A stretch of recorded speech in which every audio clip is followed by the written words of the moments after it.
오늘 우리가 읽었던 데살로니가 전서는 예수님이 이 땅에 오신 지 51년에서 53년쯤 됐을 때 사도 바울이 데살로니가에 있는 교인들에게 보낸 서신입니다. 이 서신의 가장 중요한 두 단어를 압축하라고 하면 견고하게 서 있으라. 또 하나는 재림에 관한 말씀입니다. 당시 이 데살로니가에 있는 성도들은 헬라 사상이 그때 당시를 지배했어요. 그런 이교적인 배경이 있습니다.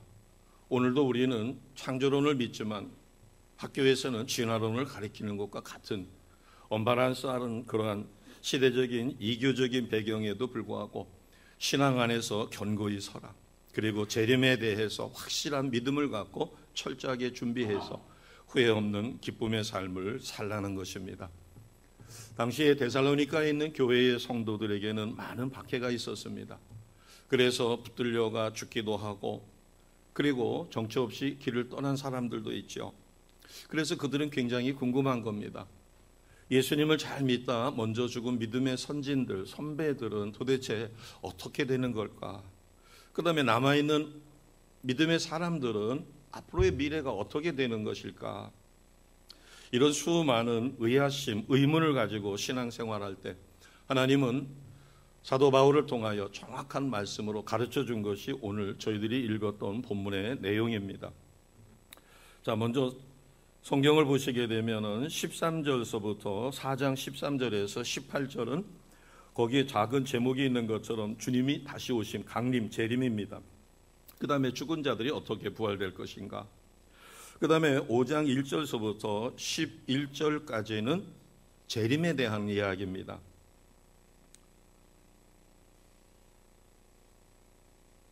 부활과 재림은 다른 것 같지만은 서로 맥이 같아요. 자, 13절을 보겠습니다. 13절을 보시면 형제들아 자는 자들에 관하여는 너희가 알지 못함을 원치 않는다. 여기 자는 자라고 하는 것은 죽음을 맞이한 사람입니다. 주 안에서 먼저 죽은 사람. 그 다음에 5장 1절을 보겠습니다. 때와 시기에 관하여는 너희에게 쓸 게 없다. 왜냐하면 이미 가르침을 주었기 때문에 여기서의 때와 시기는 재림의 때입니다.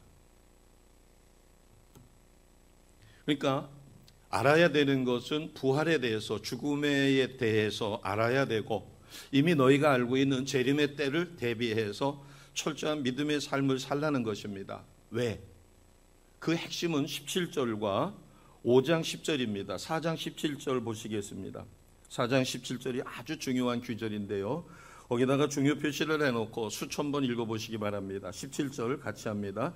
그 후에 우리 살아남은 자들도 그들과 함께 구름 속으로 끌어올려 공중에서 주를 영접하게 하시리니 그리하여 우리가 항상 주와 함께 있으리라. 아멘.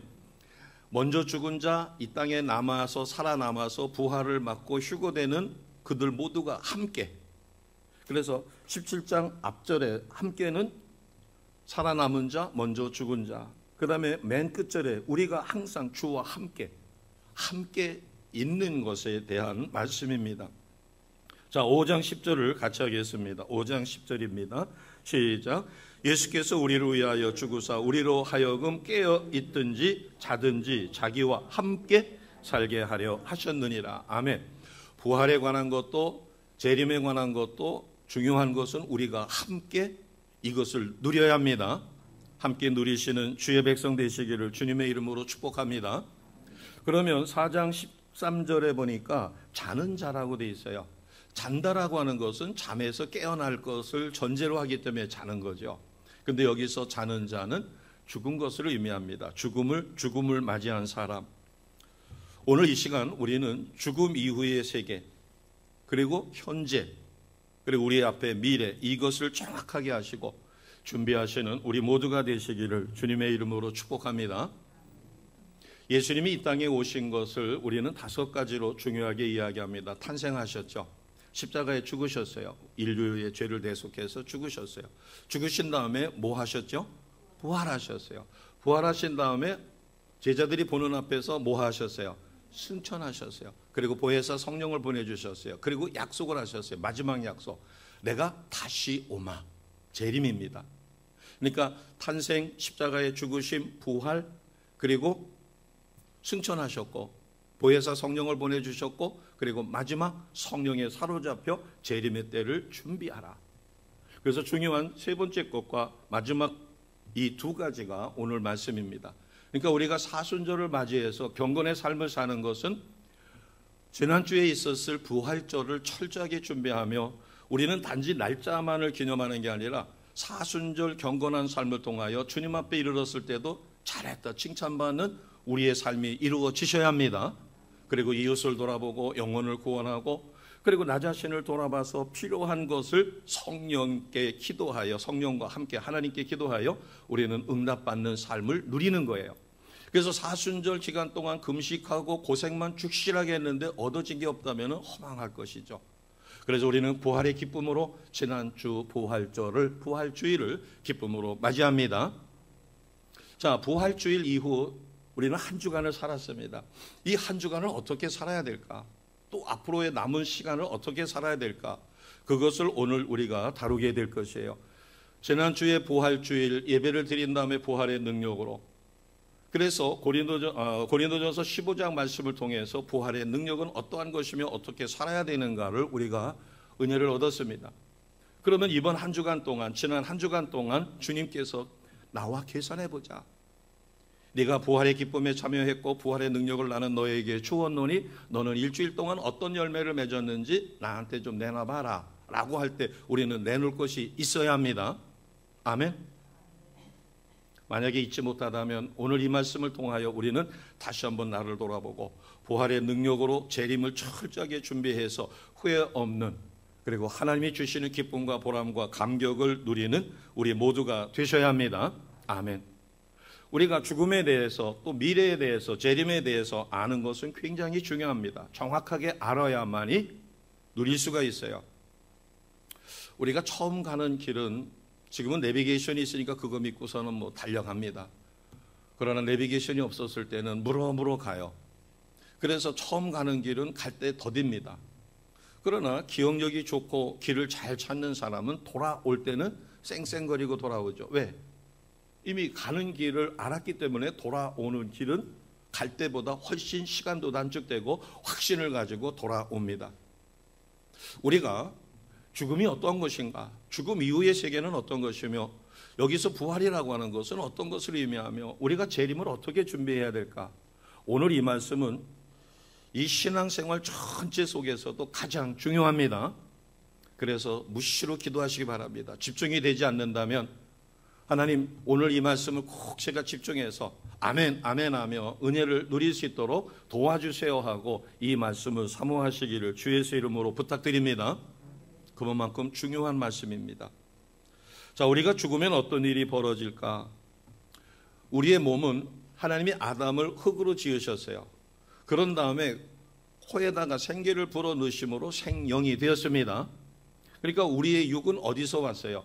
흙에서 왔다고 이야기합니다. 그래서 우리가 죽으면 우리의 육신은 썩어 흙으로 가요. 그러나 안 믿는 사람과 달리 우리는 예수를 믿는 동안에 우리의 영이 살아서 생명이 되어 하나님을 깨닫게 되고 하나님이 원하시는 삶을 영으로 삽니다. 그래서 우리는 영에 속한 사람이 됐어요. 옛사람을 벗어버리고 육에 속한 사람을 벗어버리고 우리는 영에 속한 사람으로 똑같은 육신을 입고 있어도 우리의 삶의 질이 달랐어요. 그래서 몸은 땅에서 썩지만 우리의 영혼은 곧바로 어디로 가죠? 천국으로 갑니다. 같이 합니다. 천국으로 간다. 여기서의 천국은 낙원하고 같은 개념이에요. 제가 중요하기 때문에 같이 하자라고 이야기했을 때 꼭 같이 하신 다음에는 뭘로 받으셔야 돼요? 아멘으로 받으셔야 합니다. 자, 예수님 좌우에 두 강도가 있었어요. 한 강도는 예수님을 비난하고 힐난합니다. 네가 하나님의 아들이요 메시아라면 십자가에서 우리도 내려주고 너도 내려가라. 그러면 우리가 믿겠다. 그러나 한쪽 강도는 그를 꾸짖으며 주님 나라에 임하실 때 나의 영혼을 부탁하나이다. 그랬을 때 주님이 말씀하셨죠. 주님께서 내가 오늘 나와 함께 어디에 있으리라? 낙원에 있으리라. 여기서의 낙원은 천국과 같은 개념입니다. 스데반 집사님도 마지막 숨을 거두기 전에 하늘을 쳐다보니 주님이 보좌에서 이르셔가지고 안타까워 스데반을 바라보고 있어요. 그럴 때 스데반이 주님에게 부탁하는 기도를 합니다. 주여, 주 예수여 내 영혼을 받으시옵소서. 내 영혼을 받아달라. 낙원에서. 사도 바울은 우리가 담대하여 원하는 바는 차라리 몸을 떠나 주와 함께 거하는 그것이다. 사도 바울은 이 땅에서 사는 것보다 죽어서 주님 품에 안기기를 소망했습니다. 그러나 그에게 주어진 사명이 있기 때문에. 그러면 여기서 13절에 보니까 형제들아 자는 자들에 관하여는 해서 자는 자라고 표현했어요. 이것은 잠든 것을 의미합니다. 즉 죽음을 잠잔다라고 표현했을 때 자는 사람하고는 대화가 안 되죠. 옆에서 곤하게 자는데 아무리 얘기해봐야 못 알아들어요. 그러니까 잠잔다라고 표현하는 것은 하나의 비유인데 죽은 사람과는 교통할 수가 없다. 그런데 영원히 교제할 수 없는 게 아니라 재림 주님 오실 때는 우리보다 먼저 죽은 자들이 먼저 일어나 천국잔치에 참여하게 됩니다. 그리고 우리가 그 다음에 참여하게 돼요. 이것은 성경 말씀에 고린도전서 15장에 있는 말씀입니다. 또 17절에도 같은 말씀이에요. 그럼 우리가 죽은 분들을 어떻게 만날 수 있을까? 아까도 말씀드렸지만 우리가 죽는 순간 몸은 여기에 있습니다. 그래서 흙으로 돌아가요. 그러나 영혼은 주님께 갑니다. 근데 그 영혼이 의식이 있는 거예요. 죽어서 영혼이 의식이 없는 게 아니라 그러면 그것을 무엇을 할 수 있는가 하면 누가복음 16장 19절에서 31절에 보면 부자와 거지 나사로가 나옵니다. 부자는 이 땅에서 호의호식하며 배불리 먹었죠. 그러나 거지 나사로는 부자 상에서 떨어진 부스러기도 제대로 먹지 못하여 영양실조에 걸려서 온몸이 부스러기 투성이었어요. 고생을 참 많이 하다가 죽었어요. 나사로는 아브라함 품에 안겼습니다. 여기서 아브라함의 품은 천국을 의미하죠. 근데 부자는 어디 갔어요? 음부로 떨어졌어요. 음부의 불구덩이 속에서 얼마나 고통이 심한지 뭐라고 하는가 하면 나사로의 손가락 끝에 물 한 방울만 적셔가지고 자기의 불타는 혀 끝에다가 좀 대달라고 이야기합니다. 그런데 나사로가 그것을 다 보고 있는 거예요. 천국에서. 우리보다 믿음의 선진들은 천국에 있지만 의식이 없는 게 아니라 나사로가 부자, 어리석은 부자가 죽어서 음부에서 고통당하는 것을 다 보고 있어요. 그것처럼 우리가 죽어서 우리의 몸은 흙으로 가지만 우리의 영은 살아 주님 곁에 있고 주님 곁에 있는 그 영혼에게는 의식이 있습니다. 그래서 주님이 허락하시면 나의 자손들이 이 땅에서 어떻게 살고 있는지를 전부 다 내려보고 있는 거예요. 그러나 교통은 안 됩니다. 무당들이 구슬하거나 접신이라고 해가지고 그거는 그 사람의 영혼을 불러내는 것이 아니라 악한 영을 이용하여 이 땅에서 미련한 이들을 미혹하는 거죠. 우리가 분명하게 아셔야 합니다. 우리의 몸은 어디로 가요? 흙으로 가서 썩어 없어져요. 그러나 우리의 영은 살아있기 때문에 주님 품에 안기고 그것을 우리는 천국 또는 낙원이라고 그래요. 그것은 부자와 나사로의 이야기에서도 그들에게는 의식이 있다라고 하는 사실을 압니다. 그러면 주님과 함께 먼저 죽은 이들이 천국에 있다가 어떤 일이 일어나는가? 재림 주님이 이 땅에 심판하러 오실 때 먼저 죽은 자들이 재림 주님과 함께 이 땅에 옵니다. 아멘. 그러면 이 땅에 있는 우리는 신실한 믿음의 사람은 호련히 신령한 몸으로 부활, 변화가 일어나서 공존잔치에 참여하게 돼요. 자, 17절을 보겠습니다. 아주 중요한 부분인데 4장 17절이에요. 그 후에 우리 살아남은 자들도, 우리 살아남은 자는 성도입니다. 이 땅에 남아있는 성도, 우리 살아남은 자들도 그들과 함께, 여기서 그들은 죽은 자죠. 그들과 함께 구름 속으로 끌어올려 공중에서 누구를 영접하게 돼요? 주님을. 그러니까 먼저 죽은 이들이 재림 주님이 이 땅에 오실 때 주님과 함께 우리보다 먼저 일어나서 신령한 몸으로 변화되어 주님과 함께 옵니다. 그런 다음에 이 땅에 있는 우리도 신령한 몸으로 변화가 일어나요. 그래서 보세요. 주를 영접하게 하시리니 그리하여 우리가 항상 주와 함께 있으리라. 아멘. 자, 16절을 보겠습니다. 세 가지 소리가 나요. 주의 호령, 천사장의 소리, 하나님의 나팔 소리가 들릴 때 하늘로부터 재림 주님이 오십니다. 그리고 그리스도 안에서 죽은 자들이 먼저 일어난다. 우리가 고린도전서 15장하고 데살로니가전서 4장, 5장 말씀을 깊이 묵상해 보면 죽음에 대해서 가장 명확하게 밝혀주고 있습니다.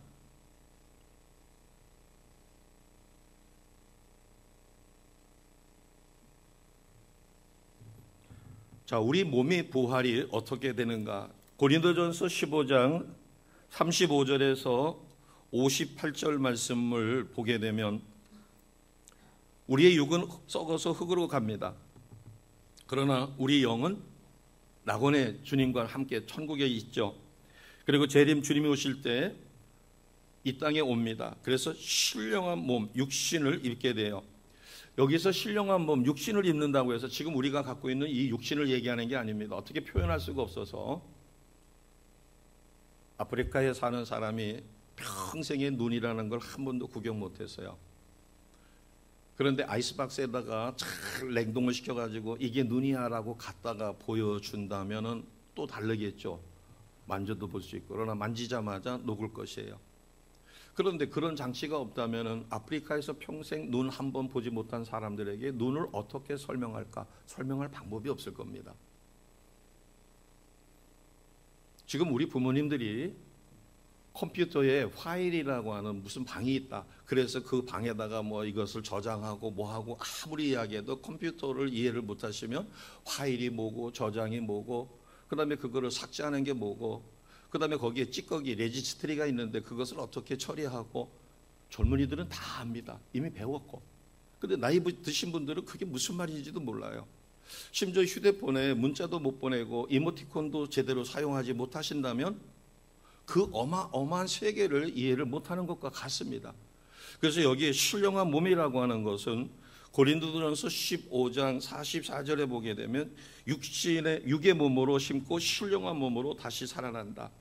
육의 몸이 있는 것처럼 영의 몸도 있다. 영의 몸은 무엇을 의미할까요? 제가 여기 있습니다. 저는 여기 있기 때문에 지구상의 어느 곳에도 없어요. 그러나 성령께서는 오늘 저희 교회에도 각 심령마다 역사하십니다. 저의 영 안에도 있고 우리 성도님들 영 안에도 있어요. 그러니까 수십, 수백, 수천, 수억의 사람들 모두에게 성령은 동시에 임할 수 있습니다. 그래서 그것을 무소부재라고 그래요. 어느 한 곳에 억압되질 않습니다. 저는 이곳에 있기 때문에 저 뒤에 없어요. 저 뒤에 가려면 제가 걸어서 가야 돼요. 그러나 영은 신령하기 때문에 순식간에 원하시는 어느 곳이나 다 갈 수가 있습니다. 이것을 우리는 신령한 몸이라고 표현을 하는 거예요. 영의 몸, 신령한 몸. 우리는 비록 타락한 육을 입고 있지만 우리의 영은 하나님의 형상을 회복받았습니다. 아멘. 이것은 믿음으로 상상의 세계에서 가질 수밖에 없어요. 그래서 우리가 재림 주님이 오시는 그 순간 먼저 죽으신 우리의 믿음의 선진들은 이 땅에 와서 지금 16절에 있는 것처럼 이 세 가지 소리가 들릴 때 신령한 몸으로 변화가 일어납니다. 자, 그것을 성경은 어떻게 이야기하는가 하면 고린도전서 15장 20절을 보겠습니다. PPT에 준비했어요. 고린도전서 15장 20절입니다. 같이 하겠습니다.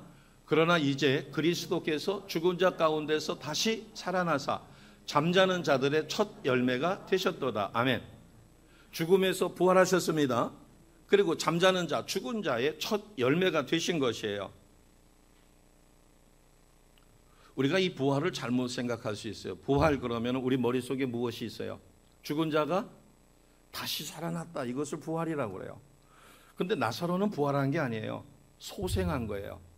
바꿔 이야기하면은 나사로는 죽었다가 주님의 은혜 가운데 깨어났습니다. 그런데 영혼이 안 죽었어요? 죽었어요? 죽었어요. 그러니까 죽었다가 다시 살아났다가 얼마 동안 이 땅에 살다가 다시 죽었어요. 그것은 부활이 아니에요. 부활은 영원한 죽음이 없습니다. 그리고 신령한 변화, 신령한 몸을 받기 때문에 거기에는 질병도 없고 눈물도 없고 슬픔도 없고 고통도 없는 하나님의 형상처럼 신비한 신령한 몸을 갖습니다. 어떻게 표현할 수가 없어서 신령한 몸이라고 표현하는 거예요.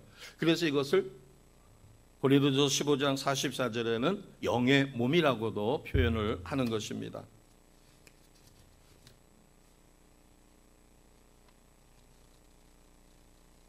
그래서 예수님께서는 죽은 자 가운데서 다시 살아나셨어요. 부활하셨을 뿐만 아니라 부활의 첫 열매가 되셨고, 재림 주님이 오실 때 우리 모두가 완성된 부활에 참여하게 될 것입니다. 자, 16절을 보겠습니다. 16절. 그러면 어떤 과정을 통해서 우리가 신령한 몸으로 변화가 일어나는가, 즉 부활하는가 하는 것입니다. 자, 16절 같이 합니다. 주께서 호령과 천사장의 소리와 하나님의 나팔 소리로 친히 하늘로부터 강림하시리니 그리스도 안에서 죽은 자들이 먼저 일어나고. 아멘. 자, 우리 믿음의 선배들이 주님과 더불어서 이 땅에 옵니다. 어느 때? 세 가지 소리가 들릴 때. 첫째는 주의 호령이에요. 두 번째는 천사장의 소리입니다. 세 번째는 하나님의 나팔 소리예요. 그럼 주의 호령이 뭐예요? 호령이라고 하는 것은 명령입니다. 주님께서 말씀하시는 거예요. 명령하시는 거예요. 나사로를 살릴 때 주님이 어떻게 살리셨어요? 눈먼 자를 눈을 뜨게 할 때 말씀으로 명하여 안수하여, 어떤 때는 침을 뱉어 흙을 개어 눈에다가 발라서. 그런데 죽은 나사로는 주님께서 뭐라고 하실 때 나사로가 살아서 걸어 나왔어요? 명령하실 때 뭐라고 명령하셨어요? 나사로야 나오너라. 이게 호령이에요. 그러니까 주님이 원하시는 말씀을 명령으로다가 말씀하실 때, 그래서 요한복음 11장에 보면 죽은 나사로를 살릴 때 나사로야 나오너라 하고 명령하셨어요. 호령하셨어요. 주님께서 호령하실 때 죽어서 천국에 있던 모든 영혼들이 이 땅에 주님과 함께 오게 됩니다. 그리고 신령한 몸으로 변화가 일어나는 거예요. 그러니까 이 땅에 올 때 신령한 몸으로 부활에 참여해서, 그러니까 시공을 초월하여 주님과 같이, 주님도 신령한 몸으로 변화가, 부활의 몸을 받으셨으니까 죽은 자들도 무덤에서 일어나 부활의 신령한 몸을 입고 이 땅에 오게 됩니다. 그 다음에 천사장의 소리는 천사장 미카엘이 주님의 명령을 다시 받아가지고 복창하는 거예요. 이것을 천사장의 소리라고 이야기합니다. 그 다음에 천사들의 하나님의 나팔 소리가 나게 되죠. 하나님의 나팔 소리. 그때 영원한 몸, 완전한 부활의 몸을 입게 됩니다. 자, 어떤 몸을 받게 될까? 고린도전서 15장 51절 52절. 자, 중요하니까 꼭 표시해 놓으시고 찾아보시고 가능하면 암기하시면 좋겠습니다. 자, 고린도전서 15장 51절 52절은 우리가 죽은 다음에 주님의 은혜 가운데 신령한 몸으로 변화가 일어나는데, 그것이 어떤 거냐? 그 얘기입니다. 같이 하겠습니다. 보라, 내가 너희에게 비밀을 말하노니 우리가 다 잠잘 것이 아니요 마지막 나팔의 순식간에 호련히 뭐가 돼요? 변화가 된다는 거예요. 어떻게 변화가 돼요? 52절입니다. 같이 합니다. 나팔 소리가 나매 죽은 자들이 썩지 아니할 것으로 다시 살아나고 우리도 변화되리라. 아멘.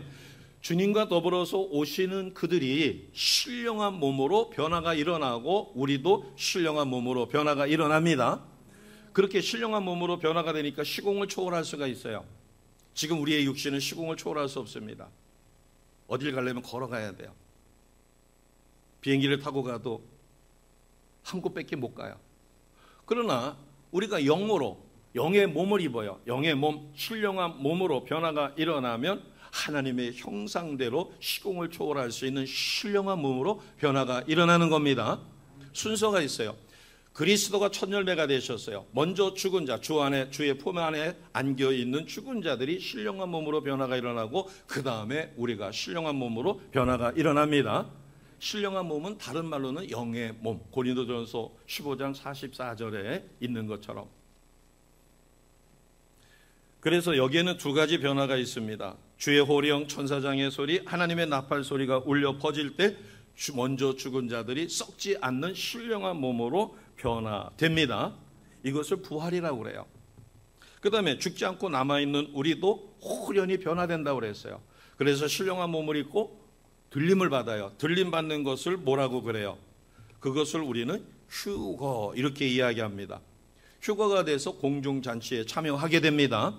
자, 17절, 4장 17절 다시 한번 보겠습니다. 자, 16절, 17절 연이어서 읽습니다. 16, 17절입니다. 시작. 주께서 호령과 천사장의 소리와 하나님의 나팔 소리로 친히 하늘로부터 강림하시리니 그리스도 안에서 죽은 자들이 먼저 일어나고 그 후에 우리 살아남은 자들도 그들과 함께 구름 속으로 끌어올려 공중에서 주를 영접하게 하시리니 그리하여 우리가 항상 주와 함께 있으리라. 아멘. 이 17절 말씀이 어떤 이야기인가 하면 이제 마지막 심판의 날이 됐습니다. 주의 호령, 자 이제 심판하러 가자 뭐 이렇게 하실지 어쩔지는 모르겠어요. 그건 성경에 써 있지 않으니까. 주의 호령과 천사장의 소리와 하나님의 나팔 소리가 나자 주 안에서 먼저 죽은 자들이 일어나는 겁니다. 그래서 신령한 몸으로 변화가 일어나요. 그 다음에 그러면 이 땅에 있는 우리가 어떻게 돼요? 그 순간 신령한 몸으로 변화돼서 공중으로 들림을 받습니다. 자 17절에 보니까 끌어올려 공중에서 우리 살아남은 자와 그들과 함께, 여기 그들은 먼저 주 안에서 죽은 자죠. 그러니까 먼저 죽은 분들 우리 함께 공중으로 휴거되는 거예요. 끌어올려진다는 것은, 끌어올려 공중에서 주를 영접한다는 것은 살아남은 우리가 휴거되는 겁니다. 자 여기서 두 사람이 맷돌을 갈고 있어요. 근데 한 사람은 잘 믿는 사람이에요. 그런데 한 사람은 믿노라 하면서 엉터리로 믿었어요. 그러면 둘이 맷돌 갈다 말고 한 사람이 사라졌어요. 휴거됐어요. 그런데 믿노라 하면서도 엉터리로 믿고 자기가 엉터리로 믿는지 모르는 사람은 졸지에 남아있는 거예요. 한 사람은 휴거됐는데 그때 가서 슬퍼하며 이를 갈아봐야 소용이 없어요. 이것을 비유로 들어주신 것이 열처녀입니다. 슬기로운 5처녀는 등에다가 기름을 넉넉하게 준비해가지고 신랑이 오실 때까지 기름이 안 떨어졌어요. 그러나 어리석은 처녀는 5명이 기름이 떨어져가지고 그 기름 사러 갔다가 그 사이에 신랑이 오시는 바람에 결혼식장에 못 들어가고 밖에서 이를 갈며 슬피 울 수밖에 없죠. 자, 두 사람이 맷돌을 갈다가 한 사람은 휴거가 됐어요. 신령한 몸으로 변화가 일어나며 순식간에 공중 천국잔치에 참여하게 됐습니다. 그러나 한 사람은 맷돌을 돌리다가 그냥 남아있는 거예요.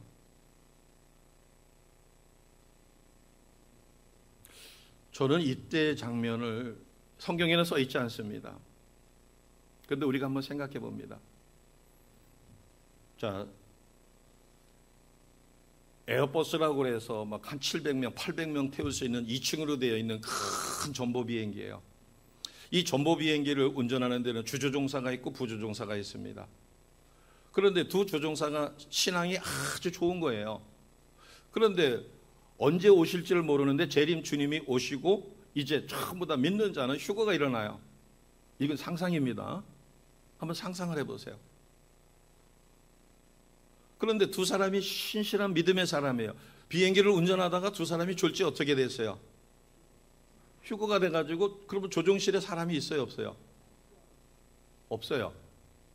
그런데 자, 한 700여 명이 그 뒤에 뭐 1등석에도 있고 2등석에 있고 3등석에도 있겠죠.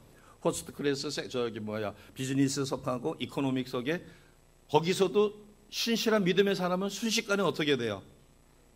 휴거되죠. 그러니까 내 옆에 있는 사람이, 나는 안 믿는 사람인데 내 옆에 있는 사람이 갑자기 화장실 간 것도 아닌데 순식간에 사라져 버렸어요. 문제는 뭐예요? 지금 조종실에 2명의 조종사가 있어야 되는데 2명의 조종사도 어떻게 됐어요? 휴거됐어요. 그러면 비행기는 어떻게 될까? 조종사가 없는데 비행기가 어떻게 되겠어요? 그리고 옆에 있는 한 사람은, 옆에 있던 사람은, 신실한 믿음의 사람은 휴거됐는데 남아있는 사람들, 자 이제 비행기가 어느 정도까지는 수평으로 날다가 이제 뭐 바람이 분다든가 뭐 기류 변화가 있다든가 막 흔들리기 시작하고 곤두박질 치면은 와, 지옥이 따로 없겠다. 상상해 보는 겁니다. 그때 나는 내가 믿노라 하고 나는 목사야, 나는 당연히 구원받겠지 했는데 내 옆에 있는 사람은 순식간에 사라져서 휴거가 됐는데, 나는 목사라고 자부하고 있었고 휴거될 거라고 생각했는데 휴거가 안 됐을 때 그때 가서 슬피 울고 통곡해본들 소용이 없죠. 그러면 휴거 이후에는 어떤 일이 벌어질까요? 언젠가 이제 우리가 다음 주서부터는 점심 식사를 하시게 될 겁니다. 그리고 2시에 예배를 드리고 3부 예배가 8시가 2시로 당겨지고 이제 가정으로 돌아가시면 돼요. 그래서 그전처럼 중간에 성경 공부를 원하시는 분들에게는 성경 공부를 하게 될 것입니다. 그러면 먼저 죽은 자가 주님과 더불어서 신령한 몸으로 변화돼서 이 땅에 왔고, 이 땅에 있는 우리도 그 순간 신령한 몸으로, 이게 순식간에 이루어지는 거죠. 뭐 시간차가 있는 게 아니에요. 이 땅에 있는 우리도 여기 신령한 몸으로 변화돼서 휴거돼 가지고 공중 잔치에 참여해서 성경에 보면 7년 큰 잔치가 이루어진다고 그랬어요. 그런데 이 땅에서는 믿는 자는 천국에서 7년 동안 공중에서, 이때는 공중입니다. 공중에서 큰 잔치가 벌어지는데 기쁨으로 참여했는데, 이 땅에 있는 사람들에게는 7년이 뭐가 되는 거예요? 지옥 형벌이 되는 거예요. 무시무시한 환난 속에 7년을 견뎌야 돼요. 견디는 자만이 다시 하나님의 은혜 가운데 참여할 수 있는 기회가 주어지겠죠. 그런데 이 7년은 상상할 수 없는 환난입니다. 믿는 자는 들림받아서 휴거돼서 공중 7년 잔치에 참여하여 주님과 기쁨을 누리게 될 것이고, 행복한 삶을 살게 될 것이고, 그렇지 못한 사람은 이 땅에서 7년 동안 어마어마한 고통의 삶, 그리고 이어져서 1000년이라고 하는 세월 동안 고통스러운 삶을 살 수밖에 없어요. 이것은 제 말씀도 아니고 사도 바울의 철학이 아니라 오늘 주시는 성경 말씀입니다. 그래서 우리가 언제 오시느냐? 1절을 보겠습니다. 5장 1절. 그래서 때와 시기에 관해는 너희에게 특별히 쓸 게 없다고 그랬어요. 왜? 너희가 이미 알고 있다. 어떻게 알고 있어요? 두 가지. 2절을 보겠습니다. 주의 날, 재림의 때가 밤에 도둑이 드는 것처럼. 그러니까 밤에 도둑이 언제 들지 모르는 거죠. 그런데 3절에 보면은 조금 더 힌트가 있습니다. 3절 같이 하겠습니다. 시작. 그들이 평안하다 안전하다 할 그때에 임신한 여자에게 해산의 고통의 이름과 같이 멸망이 갑자기 그들에게 이르리니 결코 피하지 못하리라. 아멘. 여인이 아기를 가졌어요. 그러면 아무리 길어도 몇 달 정도 있으면 아기가 출산돼요? 10달이에요. 그러면은 2절 말씀해 보니까 주의 날이 밤에 도둑이 드는 것처럼 언제 들지 몰라서 긴장하고 깨어 있어야 돼요.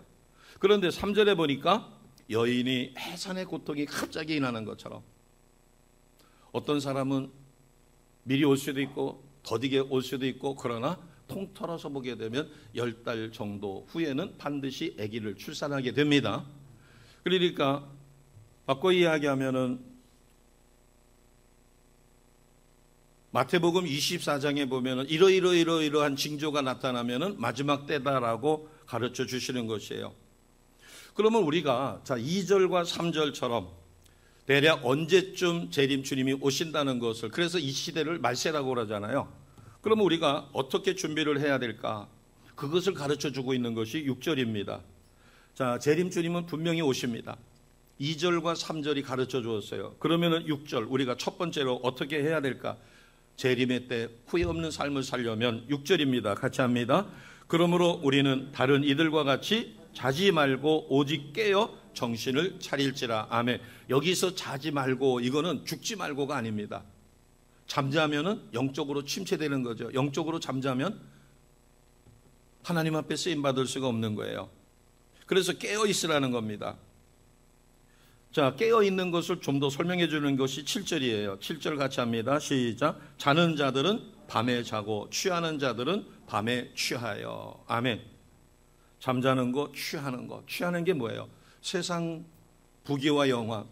그래서 교회에서는 성경 공부할 시간이 없다고 그러면서 직장에 가가지고 아기 때문에 성경 공부하지 못하겠다라고 해놓고 돈벌이가 잘 된다 그러니까 아기 놀이방에다가 갖다 맡기고 돈벌이는 가요. 그런데 성경 공부는 하지 않아. 이것을 지금 7절은 뭐라고 이야기하는가 하면 취하는 자. 돈의 매력에, 그 다음에 이 세상 쾌락에. 그래서 취하지 말라. 세상적인 거, 쾌락, 그리고 세상에서 돈 벌고, 돈은 필요합니다. 생업에 종사하지 말라는 게 아니라 필요 이상으로. 그래서 정신을 차리라는 거예요. 8절입니다. 8절 같이 갑니다. 시작. 우리는 낮에 속하였으니 정신을 차리고 믿음과 사랑에 호심경을 붙이고 구원의 소망에 투구를 쓰라. 아멘. 정신 차리라는 겁니다. 근신하라. 깨어 있으라는 거예요. 그러면 무엇을 정신 차려야 될까요? 먼저 구원의 뭐를 쓰라고 그랬어요? 구원의 투구죠. 구원의 확신입니다. 자, 왜 구원을 투구라고 그랬을까? 이 머리에다가 투구를 쓰는 거예요. 화살이 날라와가지고 여기 정수리에 박히면 골리앗이 다윗이 던진 물맷돌에 쓰러졌던 것처럼 여기에 화살이 박히거나 여기에 총알이 박히면 죽습니다. 심장에 박혀도 소생이 안 돼요. 뭐 팔다리나 이런 데 맞으면은 뭐 절단을 하거나 아니면은 생명에는 지장이 없어요. 그래서 구원의 투구입니다. 구원은 아주 중요하기 때문에. 그 다음에 믿음의 흉배예요. 믿음이 없으면은 전부가 무너져요. 그래서 믿음은 가슴에 그 갑옷을 입은 것처럼 믿음의 흉배라고 하고 구원의 투구라고 그래요. 그러니까 바꿔 이야기하면 첫 번째로 우리가 재림 주님 오실 때 후회하지 않는 삶. 둘이서 맷돌을 갈다가 한 사람은 휴거되는데 한 사람이 남아가지고 7년 동안 환난에 빠지지 않으려면 어떻게 해야 되느냐? 첫째, 구원의 확신을 가져야 합니다. 그리고 구원의 확신과 더불어서 구원의 감격으로 행복한 믿음 생활, 그래서 항상 기뻐할 수 있어야 합니다. 그를 위하여 우리는 쉬지 않고 끊임없이 기도하며 모든 일에 감사하여 하나님 영광에 참여하셔야 됩니다. 이게 첫 번째예요. 구원의 확신, 구원의 감격. 이게 낮에 속한 자예요. 만약에 이게 없으면은, 자, 코로나 거리 제한이 없어졌어요. 대면 접촉이 없어졌어요. 자, 시간 제한이 없어졌어요. 그러다 보니까 얼마나 갑갑했으면 그랬을까 이해는 되지만은 서울 명동이나 이쪽에 라이트 클럽 또 밤에 카페 뭐 이런 데가 밤 12시가 넘어도 돌아갈 줄 모르고 문전 성시를 이뤘다고 그러죠. 밤에 속한 자들이죠.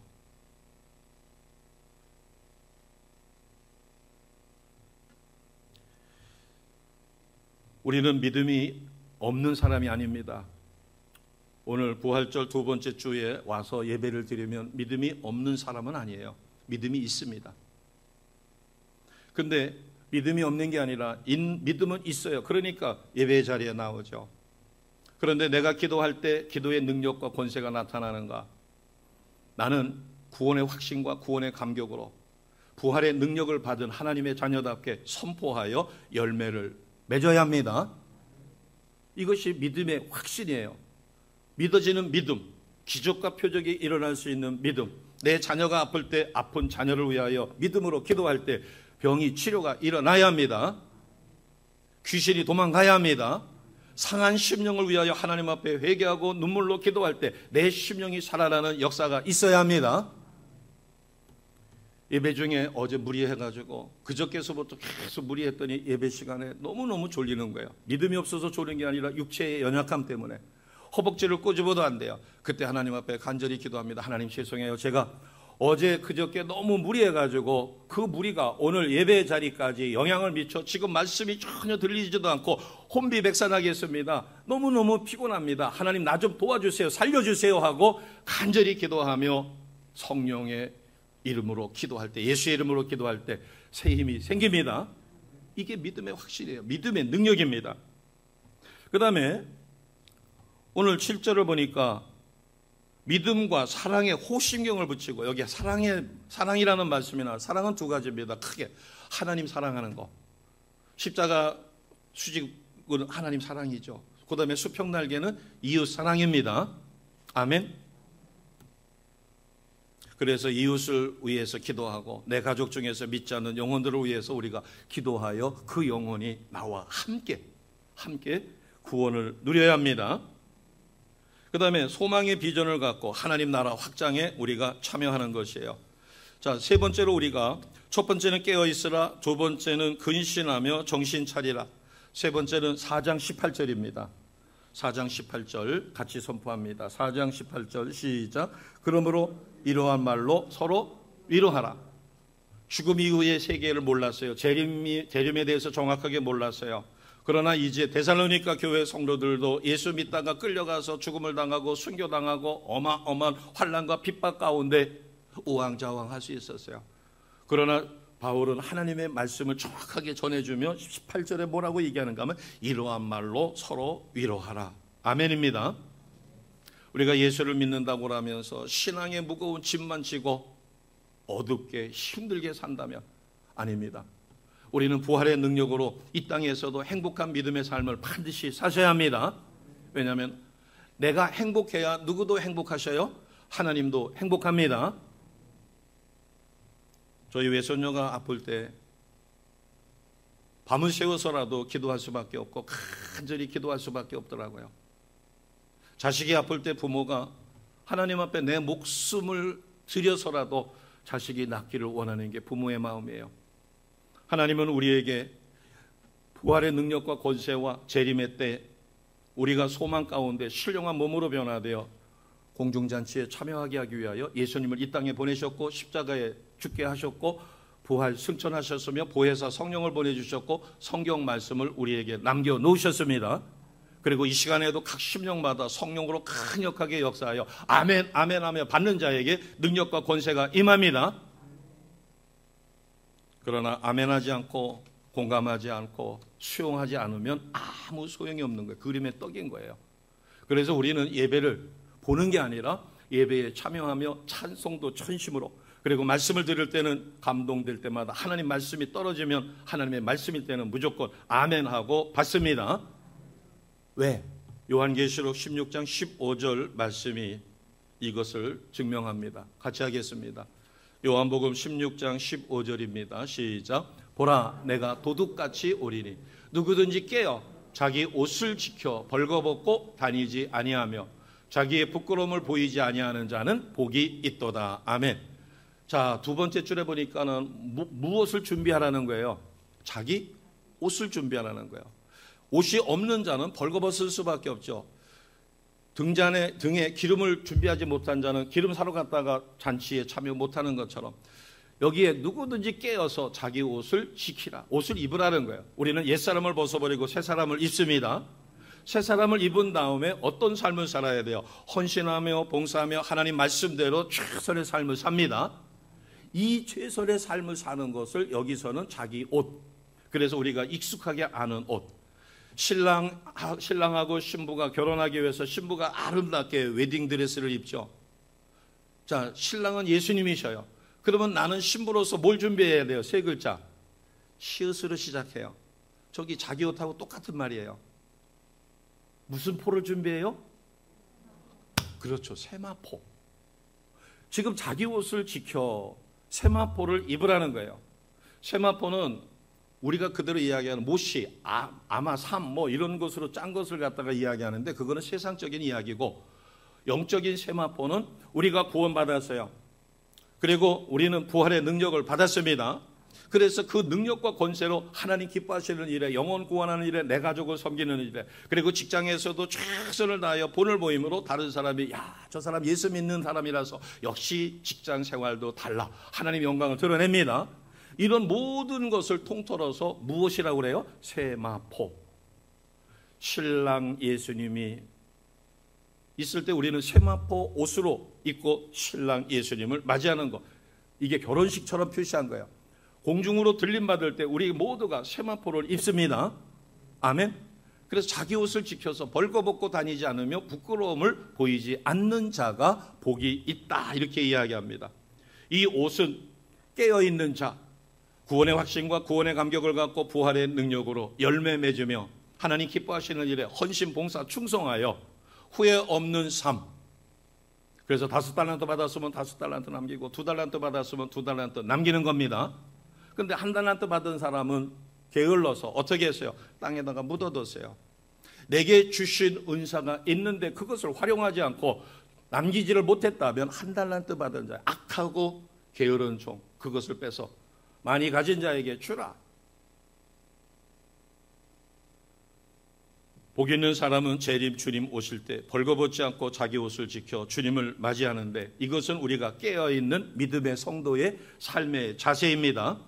그래서 영적으로 순결하며 거룩한 행실로, 그래서 우리가 사순절 동안 46일 동안 깨어 기도하며 말씀대로 살고 구제하고 영혼 구원하며 이웃을 돌아보고 먼저 자기 자신을 거룩한 성결한 삶, 그래서 후회 없는 삶을 사시는 겁니다. 그렇게 애쓸 때 우리는 부활의 기쁨에 참여해요. 그리고 부활의 능력을 예배를 통하여 또 얻어서 그것을 가지고 지난 일주일 동안 신바람 나는 힘 있는 믿음의 삶, 하나님 기뻐하시는 삶의 열매로 하나님께 영광을 돌렸습니다. 이게 세마포를 준비하는 거예요. 그런데 사순절 기간 동안에도 판판이, 지난 부활주일도 판판이, 그리고 지난 주일 이후 일주일 동안도 판판이. 그러면 주님 앞에 갔을 때 뭐를 내놓을 것이에요? 제가 목사라는 직분 때문에 저는 천국 가고 부활되지 않습니다. 휴거되지 않습니다.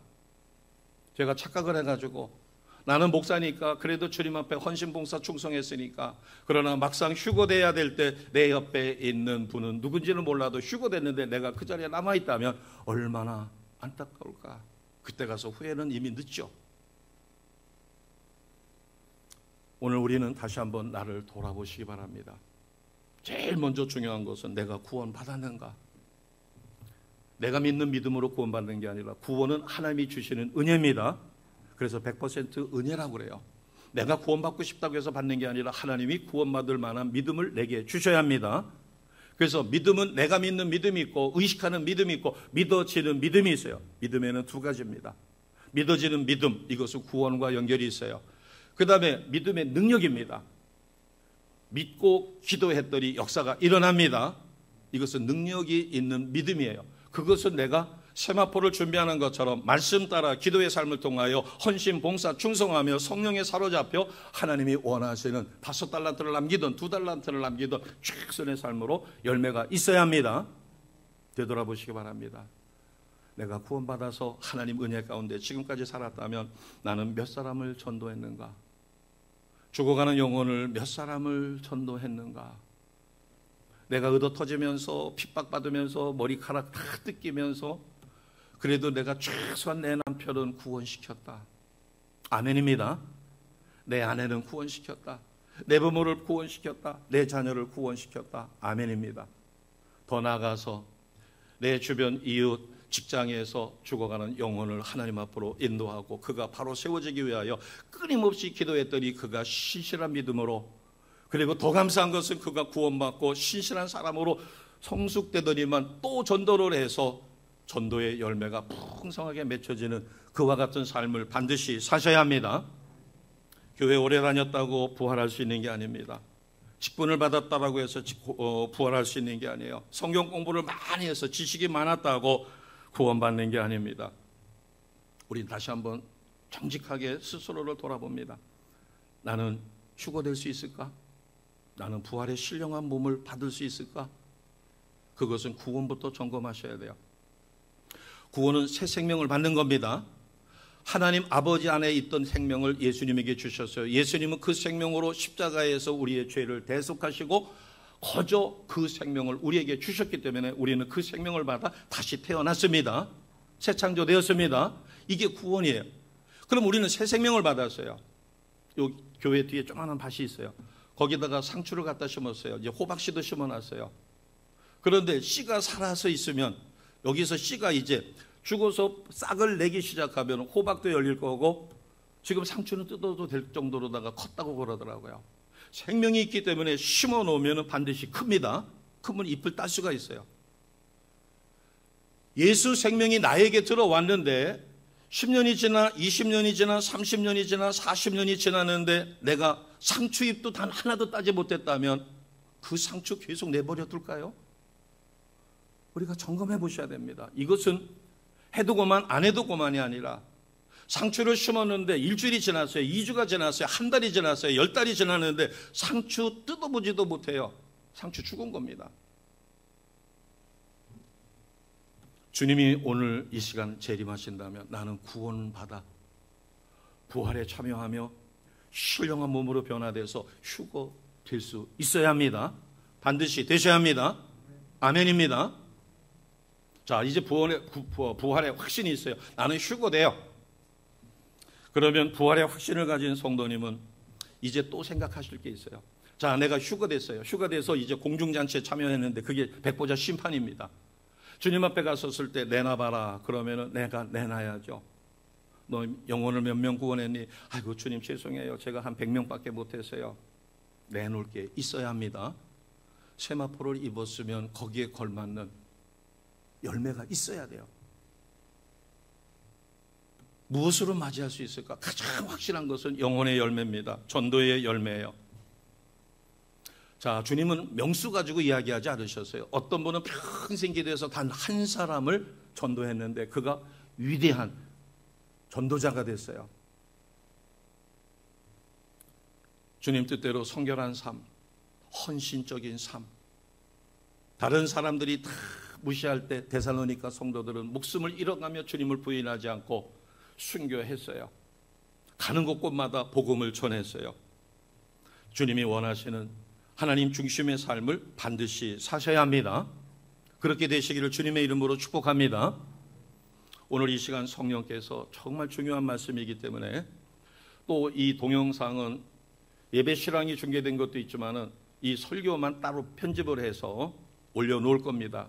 보시고 몇 번이라도 이 중요한 말씀을 해서 재림 주님 오시는 그날 우리는 담대하게 부활의 휴거에 참여해서 주님 앞에 이르렀을 때는 내놓을 열매가 있어야 합니다.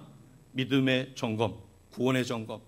그 다음에 부활의 확신과 휴거의 확신이 있는 분들은 열매를 준비해서 세마포 옷을 입고 주님 앞에 내놓을 수 있는 열매, 전도의 열매, 그리고 성결한 삶, 헌신의 삶, 그리고 주님이 인정할 만한 최선의 삶, 주님 말씀대로 살아 삶의 열매로 하나님 앞에 내놔야 할 겁니다. 자, 오늘 제가 잠깐 시간을 드릴 테니까 성령께서 이 시간 인도합니다. 구원의 확신과 감격으로 열매 맺는 삶을 살아서 부활의 확신과 자신을 갖기를 위해서 기도하셔야 됩니다.